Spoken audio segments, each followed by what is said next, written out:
नमस्कार मंडळी, मी प्रांजली. श्री स्वामी समर्थ महाराजांच्या पुण्यतिथीनिमित्त गुरुचरित्र पारायण सप्ताह सुरू झालेला आहे. 2 दिवस पूर्ण झालेले आहेत.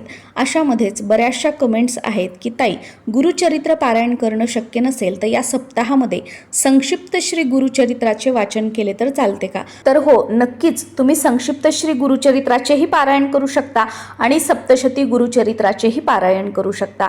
संक्षिप्त गुरुचरित्रामध्ये एकूण 7 अध्याय आहेत. वाचनासाठी 30 ते 35 मिनिट खूप झाले. शेवटी तुमच्या वाचनाच्या स्पीडवर आहे. माझा तर संक्षिप्त गुरुचरित्र ग्रंथ 30 ते 35 मिनिटांमध्ये वाचून होतो. त्यानंतर सप्तशती गुरुचरित्रामध्ये एकूण 53 अध्याय आहेत, पण ते सुद्धा खूप छोटे छोटे आहेत.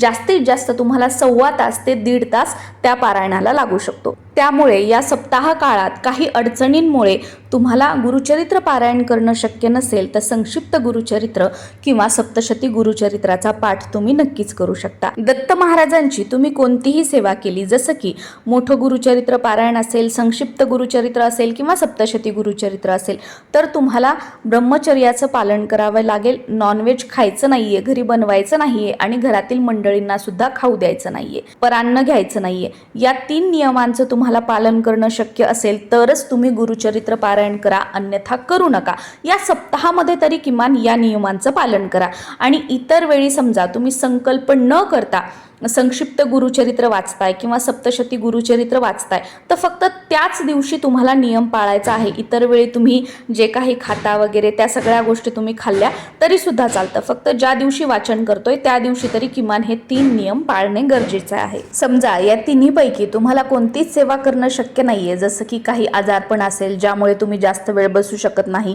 किंवा लहान मूल असेल, किंवा घरामध्ये वृद्ध मंडळी आहेत, सगळे टाइम टू टाइम कामं करावे लागतात, सगळ्यांच्या वेळा आहेत, त्यामुळे सेवेसाठी एवढा वेळ काढणं शक्य नसेल तर श्री गुरुचरित्र या ग्रंथातील तुम्ही 14वा अध्याय किंवा 18वा अध्याय जो वाचन करण्यासाठी फक्त 5 ते 10 मिनिट लागतात, त्याचं सुद्धा तुम्ही या सप्ताह काळामध्ये किंवा इतर वेळी सुद्धा वाचन करू शकता. 14वा अध्याय हा संकटमुक्तीसाठी आणि 18वा अध्याय हा लक्ष्मी प्राप्तीसाठी तुम्ही नियमित पठण करू शकता. तुम्हाला हवं असेल तर दररोज तुम्ही असंही पठण करू शकता, किंवा 40 दिवसांचा, 108 दिवसांचा, 21 दिवसांचा, 51 दिवसांचा संकल्प करून तेवढे दिवस सुद्धा तुम्ही पठण करू शकता. सकाळी स्नान केल्यानंतर वाचन केलं तरी सुद्धा चालेल, किंवा संध्याकाळी दिवे लागण्याची वेळ असते, ज्यावेळी आपण देवासमोर दिवा लावतो तेव्हा वाचन केलं तरी सुद्धा चालेल. आज स्वयंपाकामध्ये वरण, भात, पोळी, टोमॅटोचा ठेचा आणि पत्तागोबीची भाजी बनवली होती. सकाळी 9:30 ते 10 या वेळेमध्ये दररोज पोळ्या बनवण्यासाठी एक ताई येतात, त्या पोळ्या बनवून गेलेल्या आहेत. त्यानंतर गॅस ओटा आणि गॅस स्वच्छ केलेला आहे आणि पोळ्या बनवलेला जो तवा आहे तोच गॅसवर ठेवलेला आहे आणि त्यामध्ये मिरच्या निसून त्याचे 2-2 तुकडे करून त्या तव्यावर मी टाकलेला आहे. मिरच्यांचे 2-2 तुकडे केले की मिरच्या भाजताना त्या उडत नाहीत आणि त्यातल्या बिया डोळ्यात वगैरे जाण्याची भीती राहत नाही.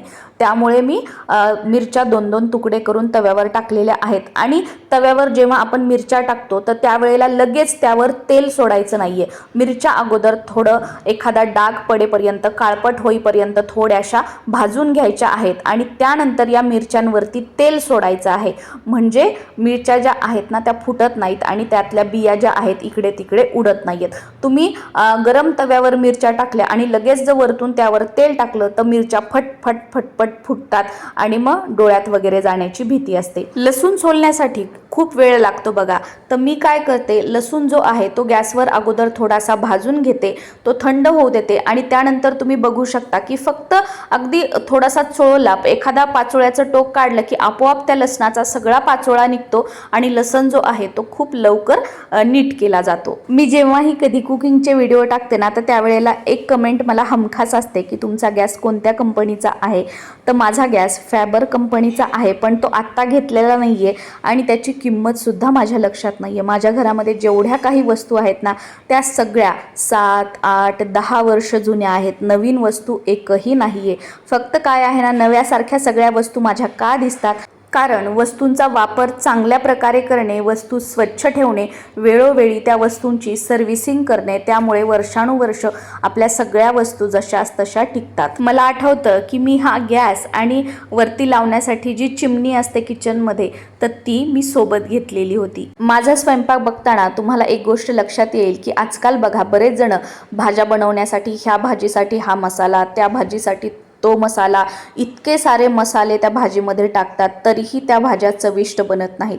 पण माझ्या घरामध्ये भाज्या बनवण्यासाठी तुम्हाला साधं आपल्या घरातली जिरे मोहरीची फोडणी, त्यासोबतच लसूण, ज्या कोणत्या भाज्यांमध्ये कांदा टाकायचा असेल तर कांदा, प्रत्येक भाज्यांमध्ये मी कांदा टाकत नाही.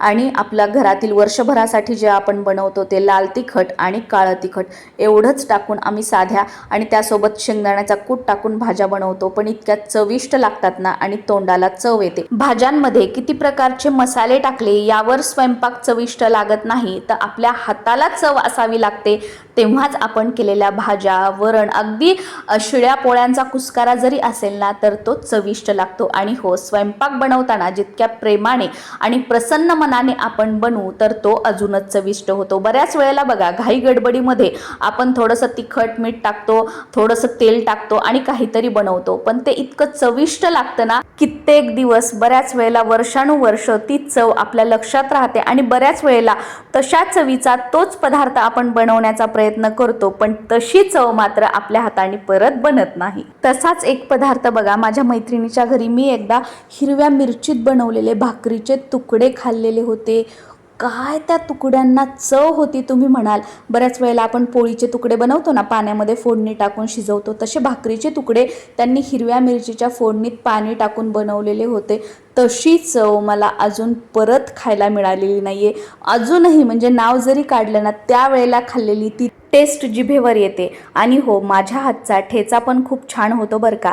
या ठेच्यामध्ये नंतर मी हा लसूण टाकलेला होता, एक टोमॅटो कट करून टाकलेला होता, थोडेसे जिरे आणि मीठ टाकलं आणि कुटून केला तर हा ठेचा खूप छान लागतो. पण मी मिक्सरमध्ये फिरवलेला होता आणि त्यानंतर थोडंसं तेल गरम करायचं, त्यामध्ये जिरे मोहरी टाकायची आणि कडकडीत ती जी फोडणी आहे ती ठेच्यावर टाकायची. म्हणजे कोणत्याही वेळेला शिळी पोळी असू द्या, ताजी पोळी असू द्या, किंवा भाकरी असू द्या, किंवा वरण भातासोबत सुद्धा असू द्या, तोंडी लावणीसाठी हा ठेचा खूप छान लागतो. आणि हो, पूर्णपणे हिरव्या म्हणजे तिखट मिरच्या पण घ्यायच्या नाही आणि साध्या मिरच्या पण घ्यायच्या नाही. थोड्याशा तिखट मिरच्या घ्यायच्या, थोड्याशा साध्या मिरच्या घ्यायच्या, त्याचा ठेचा बनवायचा, खूप चविष्ट बनतो. नमस्कार.